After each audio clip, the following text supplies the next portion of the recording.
Il dit, mais, au verset 7, mais ce qui était pour moi un gain, je l'ai considéré comme une perte. Le principe de la perte et du gain. C'est mon enseignement de ce matin.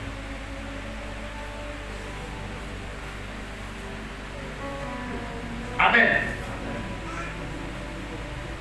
Le principe de la perte et du gain.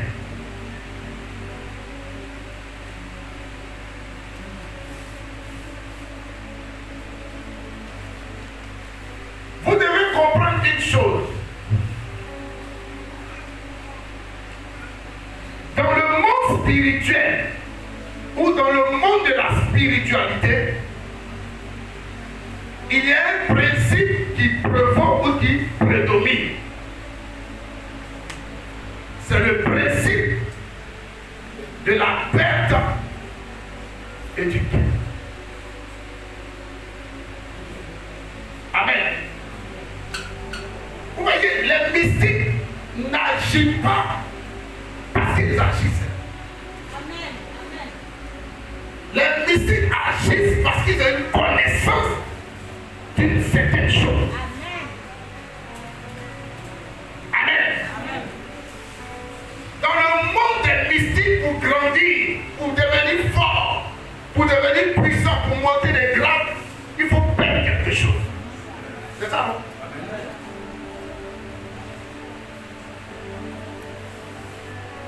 Amen.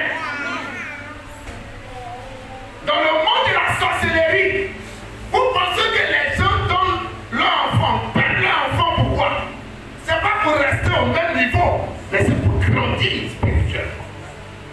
C'est pour devenir fort. C'est pour devenir puissant. Amen. Donc dans le monde spirituel, plus tu perds des choses importantes, tu reçois des choses importantes.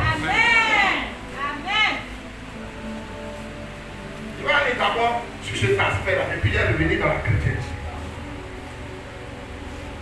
Amen. Si vous voyez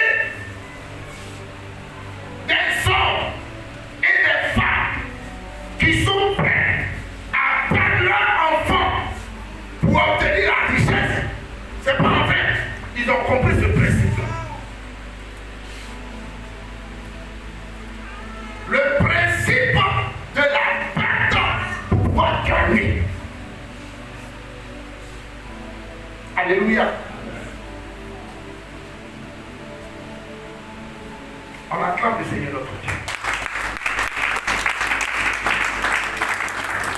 Amen. Si tu veux gagner quelque chose d'important dans ta vie, il faut accepter de perdre quelque chose de si important. Amen.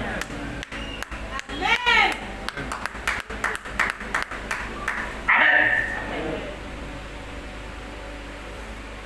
Si tu veux obtenir quelque chose de précieux dans ta vie, il faut accepter de perdre quelque chose de précieux. C'est un principe qui régit le monde spirituel. Amen. Regardez Abraham. Dieu l'appelle à partir de Genèse chapitre 12. Il marche avec Abraham. Il lui donne l'enfant que Abraham cherchait depuis longtemps. Et arrivé à un moment, il dit à Abraham, donne-moi ton fils, ton unique. C'est-à-dire, il va dire à Abraham, il faut prendre l'enfant que tu as de précieux pour moi. Amen. Et Abraham ne résiste pas. Il va et il fait ce que Dieu lui demande. Vous pouvez lire je crois que c'est dans Genèse chapitre 22. Genèse chapitre 22 à partir du verset 12.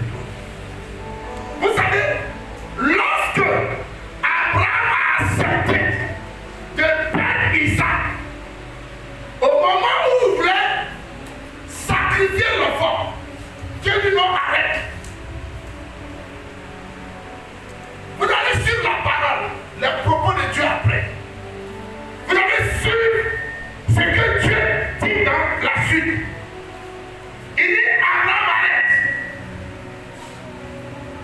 C'est maintenant que je sais que tu me crains. Alors, durant tout ce temps, il ne savait pas que Abraham le craignait. Je vous dis une chose. Pour que Abraham, ou bien, pour que Abraham ait la confiance de Dieu, il a fallu que Dieu l'éprouve sur le sacrifice de son propre-fils. Amen. Il est important de marcher avec Dieu, certes, mais il est plus important de gagner la confiance de Dieu. Est-ce que je comprends? Est-ce que tu essaies de me comprendre? Il est important de marcher avec Dieu, mais il est plus important de gagner la confiance de Dieu. Parce que lorsque tu gagnes la confiance de Dieu, il y a des choses importantes que Dieu te confie. Amen. Deuxième exemple. Pour que Dieu le Père gagne l'humanité, pour que Dieu le Père rachète l'humanité, il a fallu qu'il perde qui? Son fils unique. J'ai compris quoi? Que dans le principe qu'il donnait, il y a un autre principe qui se cache, le principe de la paix. C'est pourquoi il est très difficile pour ceux qui ne sont pas convertis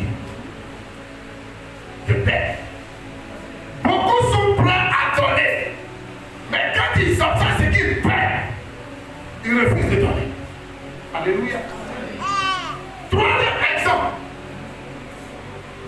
La Bible dit quoi dans le livre de Philippiens chapitre 2? On va lire ce texte-là.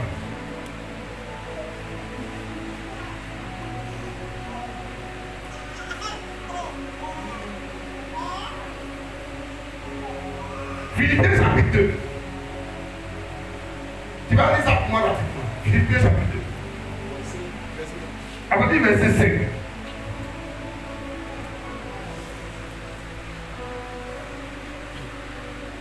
Tendez à vivre ainsi entre vous, car c'est ce qui convient quand on est unis à Jésus-Christ. Oui. Lui qui, dès l'origine, était de condition divine, Oui. ne chercha pas à profiter de l'égalité avec Dieu. Mais il s'est dépouillé lui-même. Il a pris la condition du serviteur. Il se rendit semblable aux hommes Oui. et en tout point, et tout en lui montrait qu'il était bien un homme. Il s'abaissa lui-même en devenant obéissant. Oui. Jusqu'à subir la mort. Oui. Et la mort sur la croix. Oui. C'est pourquoi Dieu l'a élevé à la plus haute place et il lui a donné le nom qui est au-dessus de tout nom. Amen. Amen. Regardez le Seigneur Jésus-Christ.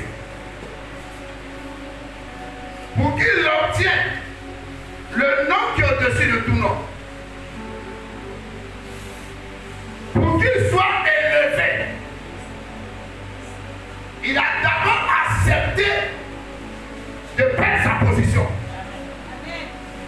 Amen. Amen, amen. Deuxième, il s'est dépouillé de son titre. Donc il a perdu d'une manière momentanée son titre. On l'appelait homme. Amen. On l'appelait serviteur de Dieu. Gloire à Dieu. Amen. Donc, quand nous réfléchissons sur ce principe, il ne s'applique pas seulement dans le monde des mystiques, mais il s'applique également dans la vie chrétienne. Ceux qui veulent gagner le Seigneur Jésus-Christ de Nazareth, de tout ton cœur, de toute ton âme, de tout ton esprit et de toute ta force, tu dois accepter également à un moment donné de ta vie, à un moment donné de ta relation, à un moment donné de ta marche avec le Seigneur, de perdre